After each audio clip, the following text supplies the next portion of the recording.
매일매일 보도되는 이런 경제 관련 뉴스, 이런 건 사실상 단기 트레이딩을 하시는 분들한테 유용한 이런 뉴스들이고, 중장기 투자자들에게 중요한 뉴스는 따로 있다, 이렇게 말씀을 드리죠.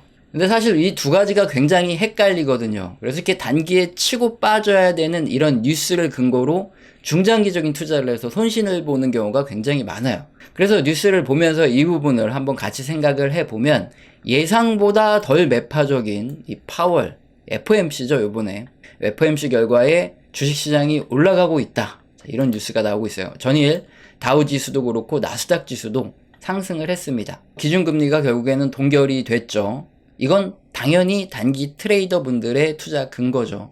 이 FOMC에서 파월 의장이 기자회견 할 때마다 무슨 소리를 하냐, 우리는 철저하게 앞으로 뭐 물가가 어떻게 된다 이걸 예상하는 게 아니라 발표되는 물가 지표를 보고 기준금리를 올리든 동결하든 내리든 결정을 하겠다, 이렇게 말을 하고 있기 때문에 물가 상황에 따라 다음번 FOMC는 더 올릴 수도 있어요. 단기간에 투자하는 사람이 아니면 오히려 이 물가를 변화시키는 요인에 더 집중을 해야 된다. 전 영상에서도 그 부분 설명드렸는데, 그리고 파월 의장이 덜 매파적이었다 뭐 이런 얘기도 있는데, 사실은 저도 이 기자회견을 봤거든요.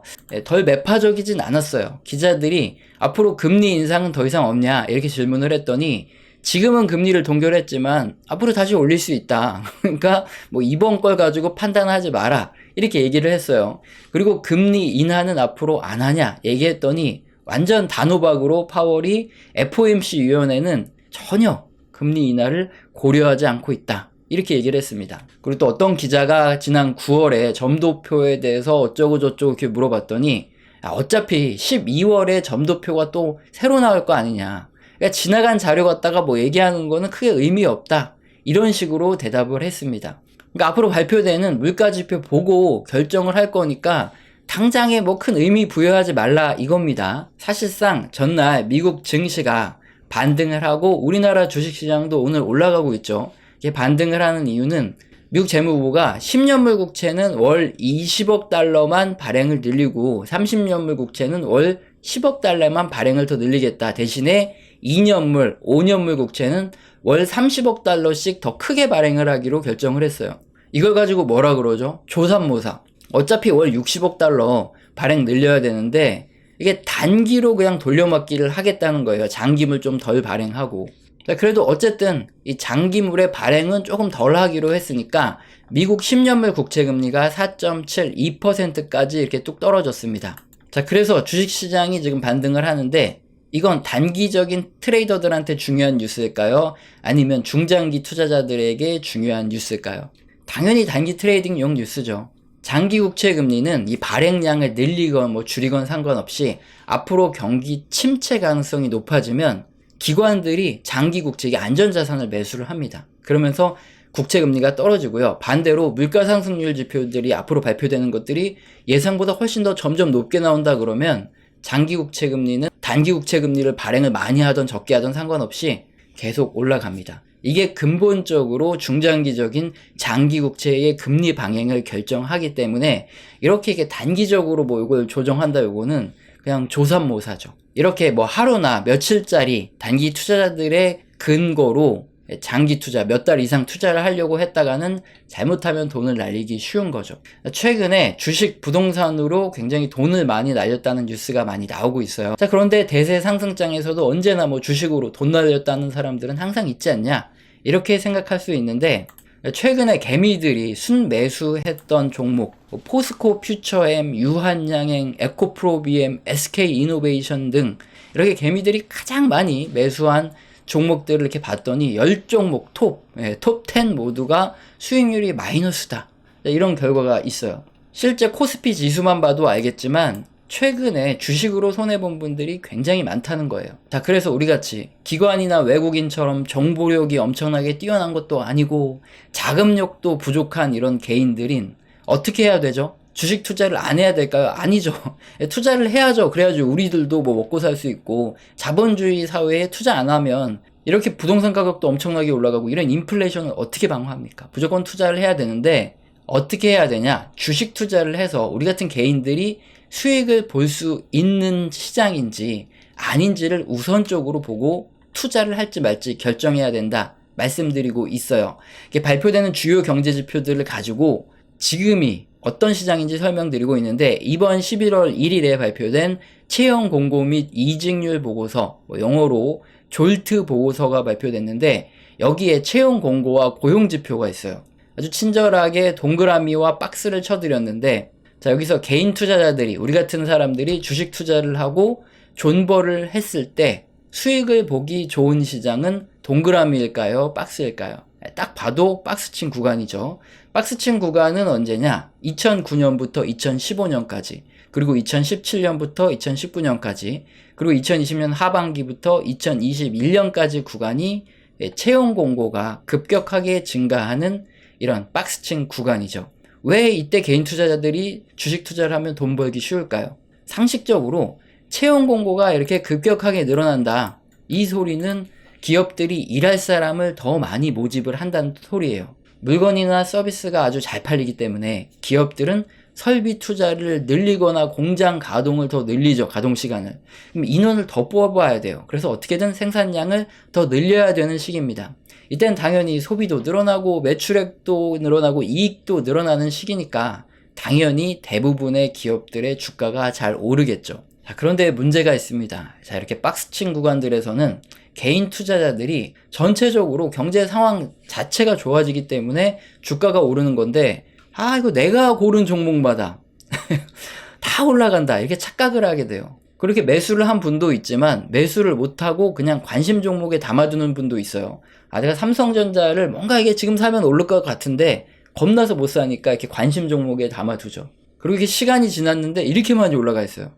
그때 샀어야 되는데, 그러면서 굉장히 좀 고민을 한단 말이죠. 그러면서 자, 내가 예전에 이 종목이 관심 있었고 또 이 종목이 관심 있었는데 봐라, 지금 주가 이렇게 올라갔다. 아무래도 주식 잘하는 것 같아, 천재인 것 같아, 뭔가 촉이 막 쓴다, 이런 확신이 들면서 드디어 이제 레버리지를 쓰게 되죠. 회사에서 나오는 저리 대출을 쓰거나 아니면 전세보증금, 이렇게 만기에 반드시 갚아야 될, 이게 사실상 대출금이잖아요. 이걸 활용을 합니다. 경제적 자유를 빨리 달성하고, 직장 상사가 뭐라 그러면 사표를 얼굴에다 확 집어던지고 때려치겠다. 자, 이거 뭐 여행도 다니고 뭐 단란주점도 가고 이래야지 하면서 막 기분이 좋아진단 말이에요.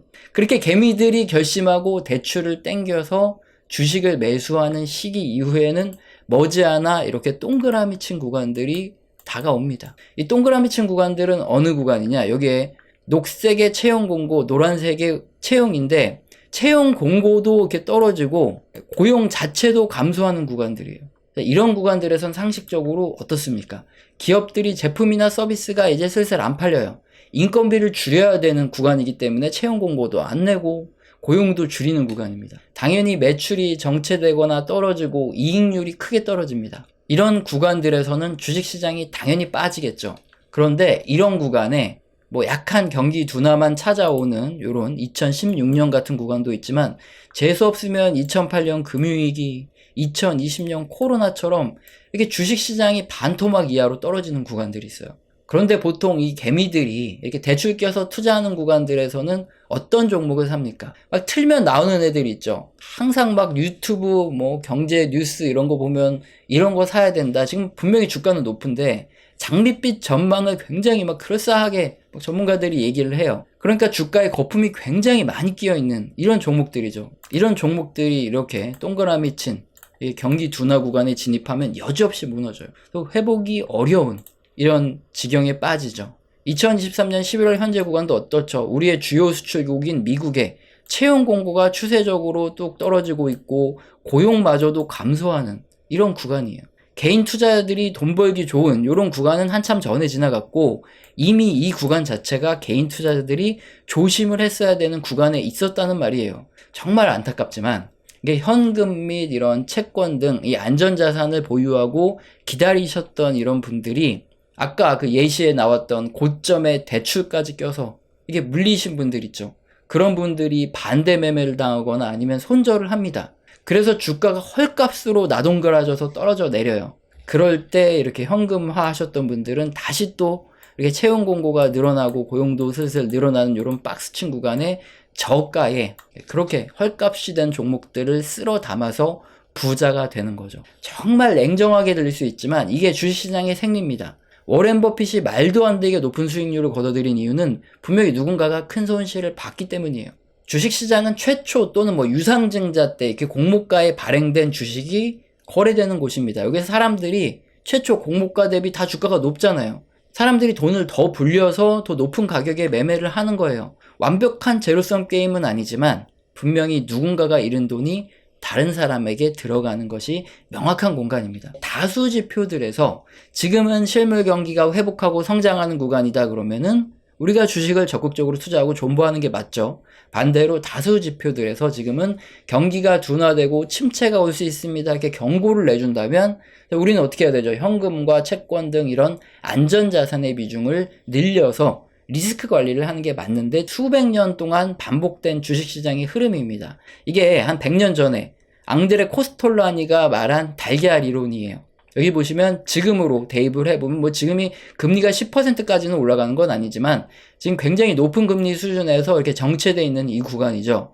이럴 때는 예금이나 채권 등 이런 안전자산을 보유하는 거, 이거는 뭐 과거 수백 년 전에도 당연한 논리고, 그 다음에 다시 또 불경기가 도래하고 금리가 떨어지면 그때는 주식 투자를 하는 거예요. 지금은 금리가 굉장히 높은 구간, 현금, 채권 등 안전자산을 보유할 구간이다. 딱 나오는 거죠. 투자에 도움이 되셨길 바라고요. 자, 우리 채널에서는 제가 이렇게 진심 어린 조언을 드리고 있기 때문에 영상 시청하시고 도움이 되셔서 후원 주시는 감사하신 분들이 계십니다. 간헐적으로 가끔 있어요. 근데 제가 말로만 때우지 않죠. 한 달 동안 제가 소통을 하는데 이제 교육 같은 그런 소통을 매주 진행하고 있습니다. 여기서는 거시경제의 사이클뿐만 아니라 각 산업의 사이클, 그리고 그 업황에 따라 함께 움직이는 종목 기업들, 이렇게 공개된 방송에서는 하지 못하는 소통을 하고 있기 때문에 영상 하단에 설명란 꼭 읽어보시고 내가 해당된다 하시면 메일 주시길 바랍니다. 그리고 영상 맨 마지막에는 그동안 우리 채널에서 제가 어떤 이야기를 했고 지금은 어떤 의견을 드리고 있는지, 어떤 의견을 드려왔는지 가감없이 솔직하게 말씀드리고 있으니까 처음 보신 분들은 보시고 도움받으시길 바랍니다. 우리 엔비디아의 차트가 바로 우리 흑역사를 그대로 증명합니다.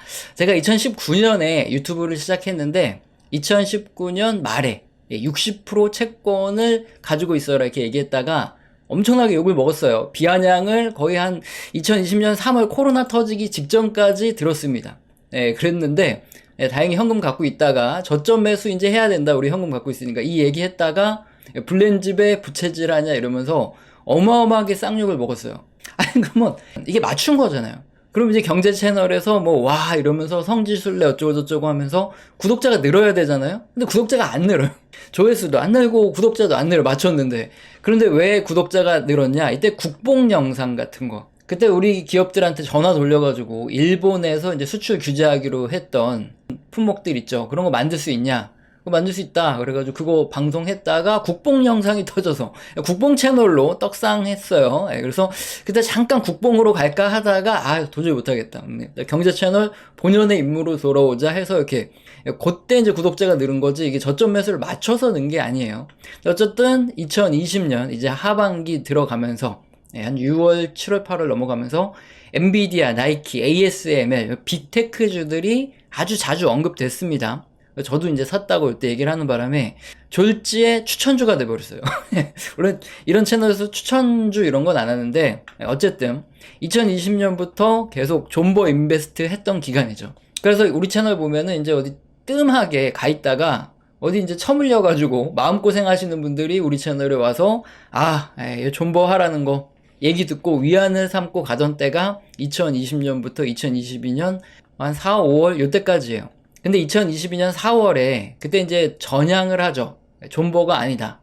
근데 이때 3월부터 4, 5월 뭐 요때까지 계속 기술주에 대한 우리가 갖고 있는 거 요 정도면 뭐 많이 먹었지 않냐 이렇게 매도 의견을 냈다가 얘기도 안 하고 매도로 전환했다. 존버에서 매도로 갑자기 금세 손바닥 뒤집듯 바뀌었다 하면서 엄청나게 욕을 먹었어요. 변절자 이렇게. 그래서 그때 댓글창이 닫힌 거예요. 욕을 너무 먹으니까.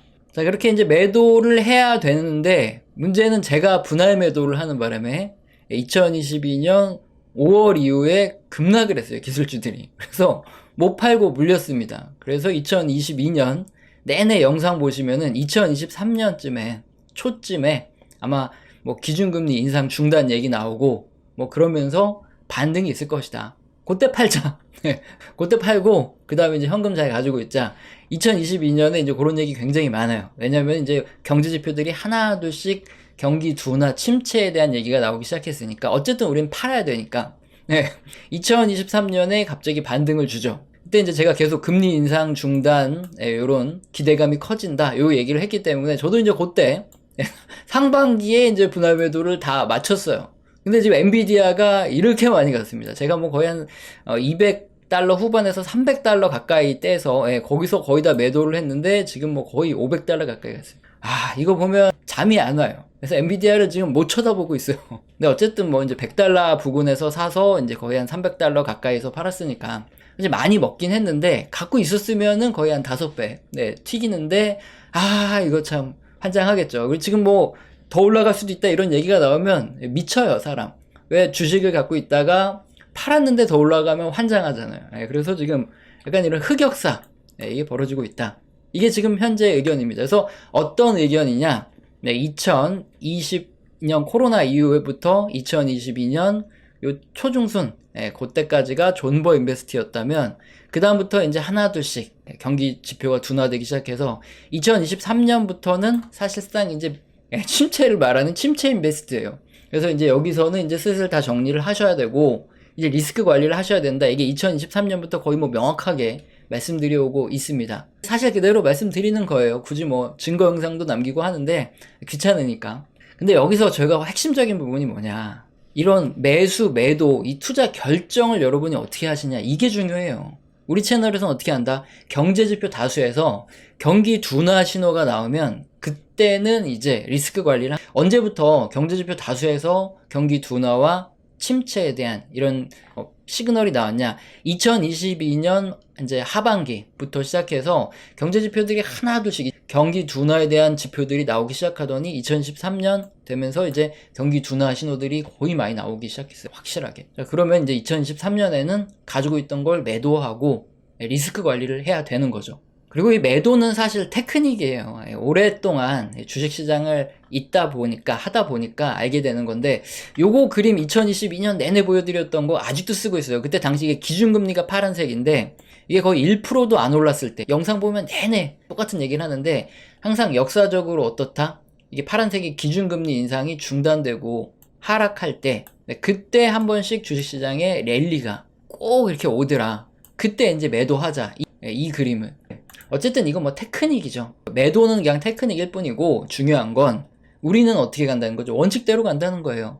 경제지표 다수에서 경기 둔화 및 침체에 대한 경고들이 켜지기 시작하면 그때는 매도. 그리고 다시 언제 매수하냐? 다수 경제지표들에서 경제가 회복되고 있다 이런 신호들이 나타나기 시작하면 뭐 주식시장이 폭락을 하고 있던 뭐 하고 있던 그냥 그때 매수를 하는 거죠.